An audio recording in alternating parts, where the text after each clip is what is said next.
O milagre da cura de Pierre de Rudder. Pierre Jacques de Rudder, de 44 anos, era de Jabec, na Flandres Ocidental, Bélgica, em 1867. Era jardineiro de uma importante e rica família. O acidente. Um dia, Rudder conversava com dois conhecidos, os irmãos Knockaert, que estavam derrubando árvores perto do castelo do Visconde de Bus. Uma árvore que caíra em lugar errado atrapalhava o trabalho dos dois irmãos. Rudder pôs-se então a tirar galhos dessa árvore, enquanto os irmãos a empurravam com alavancas. Mas a árvore escorregou. Caiu sobre Rudder. De 1 decímetro abaixo do joelho, até o peito do pé inclusive, a tíbia e perônio ficaram esmagados.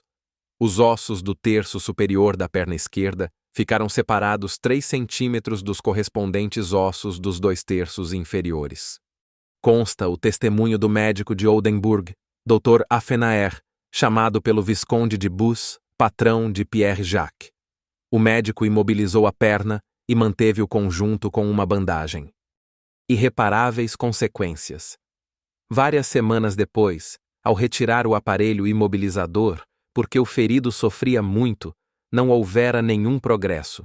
Pelo contrário, os fragmentos de ossos, desprovidos do seu periósteo, estavam banhados em pus, chaga com longa ulceração, purulenta e gangrenada. Chaga também no peito do pé. O médico foi radical. Retirou cirurgicamente fragmentos necrosados de osso. A perna balançava abaixo do joelho. Rudder ficou 1 ano na cama. Quando se levantou, só podia caminhar apoiando-se em 2 muletas sem que de modo nenhum a perna doente tocasse no chão, pois a dor, como em outras muitas vezes, seria dilacerante. O seu empregador, Visconde Alberic de Bus de Gisigny, leva o coxo aos melhores especialistas de Bruxelas, dentre eles ao famoso Dr. Thiriart, cirurgião do rei da Bélgica, ao Dr. Verriest, presidente da Associação Médica de Bélgica, e a outros médicos. Não há possibilidade de recuperação, especialmente por falta de periósteo, do qual depende a formação do calo ósseo necessário. O balanceamento da perna danificava e infeccionava cada dia mais a chaga purulenta, facilitando a necrose dos ossos nos extremos dos ossos separados. Os médicos com muita dificuldade conseguiam circunscrever a gangrena às chagas da perna. O doente tinha de lavar suas feridas 2 ou 3 vezes por dia. Foram passando os meses e os anos. 8 anos. Agora só amputando a perna à altura do joelho, havia alguma possibilidade de salvar-lhe a vida. Poucas possibilidades. A amputação naquela época e na situação da perna, o tratamento e a asepsia seriam muito difíceis. A amputação, muito provavelmente, só aceleraria a morte de Pierre de Rudder. O santuário de Oustaker, na Flandres Oriental, é manifestação da devoção secular da Bélgica à Imaculada, já antes da proclamação do dogma, em 8 de dezembro de 1854. Depois, Oustaker foi chamada Lourdes em Flandres, uma basílica com residência de jesuítas, encarregados do santuário e de atender às procissões e peregrinações. Os médicos desaconselharam e até ridicularizaram a pretensão de Rudder de participar de uma peregrinação à Basílica de Nossa Senhora de Lourdes, em Oustaker, para pedir a cura. Escreve nas suas memórias a Viscondessa de Bus. Então ele tirou as faixas, todas impregnadas de pus e sangue, insuportável odor se desprendia, as 2 partes do osso quebrado traspassavam a pele e estavam separadas por uma chaga supurante. Comovida, a Viscondessa de Bus convenceu seu marido a possibilitar a viagem, não porque esperasse a cura, senão para propiciar a tão sofredor doente um consolo espiritual.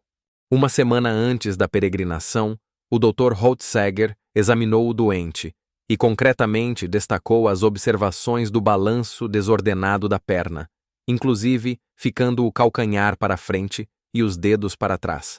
Na véspera da viagem, o Dr. De Visch faz constar no seu relatório as chagas purulentas e fétidas, uma mais profunda abaixo do joelho e outra mais extensa no peito do pé, como também o movimento de torção e o balançar da perna em todas as direções, podendo dobrar-se sobre si mesma. Inúmeras testemunhas afirmaram que viam Rudder balançar a perna em todas as direções, e com um movimento de torção até os dedos ficarem para trás e o calcanhar para frente. Com esses movimentos, frequentemente vazava pus. Inúmeras testemunhas afirmaram que viam Rudder balançar a perna em todas as direções, e com um movimento de torção até os dedos ficarem para trás e o calcanhar para frente. Com esses movimentos, frequentemente esguichava pus. Jabec é uma vila onde todos se conhecem. Pierre-Jacques de Rudder, precisamente pela sua angustiante situação, era conhecidíssimo. Inspirava a compaixão de todos, tudo público e notório. No dia da peregrinação a Oustaker, 7 de abril de 1875, 8 anos e 2 meses após a fratura, o guarda-barreira Pierre Blom acolhe Rudder na sua casa, para que descansasse um pouco. Da casa de Pierre à estação do trem, teve que caminhar 2 horas, apoiado nas suas muletas e ajudado pela esposa, para percorrer somente 2,5 km. O Sr. Blom viu o balançar da perna nua, sentiu o cheiro fétido das chagas purulentas e da gangrena. Testemunhos do chefe da estação, Sr. de Kuyper, que também conhecia muito bem Pierre de Rudder. Testemunhos dos companheiros de viagem. Sentou-se no trem junto a Jean Duclos e sua mãe. Todos, mais uma vez, viram Dona Colette, a esposa de Pierre de Rudder, ajudando-lhe a trocar as bandagens, e observaram a horrorosa situação da perna. Em Oustaker, teve que caminhar um pouco no terreno do santuário. No caminho, detém-se para descansar e reza fervorosamente perante o crucificado no velho Calvário. Está esgotado. Sua mulher, Colette, oferece-lhe um pouco de água que acaba de pegar na fonte da gruta para reanimá-lo. E por fim na gruta, Pierre-Jacques de Rudder está agora diante da gruta de Nossa Senhora de Lourdes, em Oustaker-les-Gandes. Reza. Quase chora. Confia muito filialmente na Mãe Celeste. E de imediato, Pierre-Jacques de Rudder se levanta, caminha sem muletas entre os bancos dos peregrinos até o pé da imagem de Nossa Senhora, se ajoelha. Só então percebe que caminhou até lá. Só então percebe o instantâneo desaparecimento da gangrena, da supuração e instantânea recuperação dos ossos, da carne e das forças. Pula, dança, corre cheio de alegria e agradecimento. Imediata constatação médica. Em companhia da esposa e de várias testemunhas, Rudder vai ao vizinho castelo da Marquesa Alphe de Courbourne, dona da gruta, construída às expensas do seu pai. No castelo, os médicos tocam, examinam. Médicos e particulares, todos constatam sob as 2 cicatrizes limpas e delicadas e testemunham o fato da cura de Pierre-Jacques de Rudder.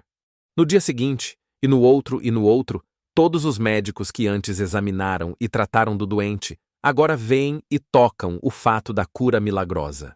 Em Jabec, na casa do Sr. Charles Rossel, o Dr. Affenaert examina a perna de Pierre de Rudder tanto mais meticulosamente quanto mais resiste a acreditar na cura daquela perna quebrada. Todo o conhecimento do médico é que foi quebrada, porque encontrava a face interna da tíbia inteiramente lisa à altura da fratura, antes tão conhecida. Por fim, o médico reconhece. Você está inteiramente curado. Sua perna ha sido fortemente consolidada. Ela está como a de uma criança, e não como a de um homem cuja perna quebrou. Após sua cura, diz a viscondessa de Bus, nós o conservamos 15 anos como trabalhador, leal e dedicado. E nos momentos de descanso, o encontrávamos quase sempre rezando seu terço. Ele edificava a todos. Com a autorização da viscondesa de Bus, Rudder fez alegremente quase 400 peregrinações a Oustaker, aproveitando os dias de folga para agradecer sua cura a Deus e a Nossa Senhora. Inúmeras constatações. O fato da cura de Pierre de Rudder foi verificado antes, durante e depois do milagre. Novas constatações, 18 e 19 anos depois da cura, foram realizadas pelo Dr. Royer, de Lens-Saint-Remy, e pelos especialistas doutores Clément de Piquet, da Áustria, e Van Isendyck, da Bélgica.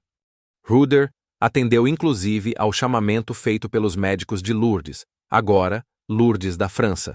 Os doutores Vergès, Balenci e Dozouz dirigiam os trabalhos do Bureau de Constatation Médicale de Lourdes, e os numerosos médicos do Bureau descobriram e confirmaram a marca, ou 3 marcas, essa espécie de rubrica.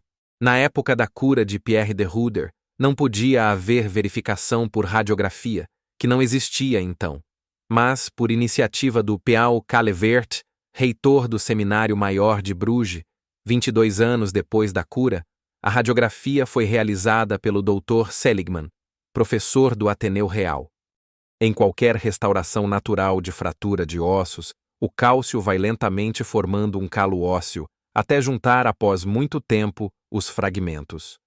No caso de Pierre de Ruder, os fragmentos soldaram-se diretamente um ao outro, sem o calo ósseo característico. A perna esquerda ficou exatamente do mesmo tamanho que a direita, apesar de 4 centímetros de osso que o médico retirara quando do primeiro atendimento ao acidentado, apesar de outros sequestros que o médico retirou outras várias vezes.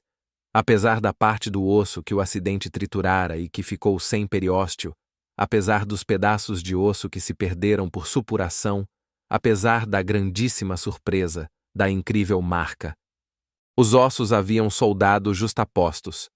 Na extensão de 1 decímetro, os ossos da tíbia e do perônio estavam justapostos no sentido antero-posterior. Os ossos superiores estavam na frente. Apesar disso, a perna tinha exatamente o mesmo tamanho e a mesma verticalidade que a perna direita. Ruder absolutamente não mancava. Aos 75 anos de idade, 23 anos após a cura milagrosa, Ruder morre de pneumonia. É enterrado no cemitério junto à igreja. Colocam lá um grande crucifixo de ferro forjado com uma inscrição que alude ao grande milagre de que toda a cidade era testemunha. Os ossos de Pierre de Ruder, expostos em Lourdes, França. E continuaram as verificações. 1 ano após sua morte, exumaram o esqueleto e retiraram os ossos das 2 pernas para submetê-los à mais exaustiva análise. O Dr. Rostenberg fez a necropsia. Verificaram que os ossos da tíbia e do perônio consolidaram-se justapostos e, estando desviados, sem ajustamento das suas partes fragmentadas, as substâncias lisas e sem faltas de substâncias ósseas. Deus havia posto sua assinatura, a marca, sobre estes ossos. E necessariamente pela análise, os ossos tiveram de se consolidar de modo instantâneo. Posteriormente, 13 anos após a morte de Pierre de Ruder, o Dr. Léon Reverchon, professor na Faculdade de Medicina de Lille, com a colaboração do Dr. Glorieux, de Bruges, sobre os ossos das pernas de Pierre de Ruder, que se conservam até hoje na Cúria do Bispado de Bruges, tira 5 filmes radiográficos bem detalhados que mostraram que a solidificação foi instantânea e perfeita, e com a mesma estrutura óssea que a da outra perna.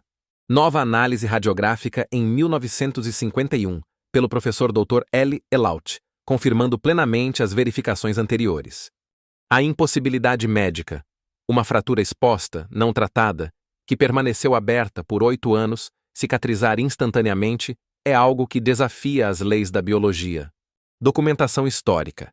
Existem laudos médicos, testemunhas civis e religiosas que acompanharam o antes e o depois.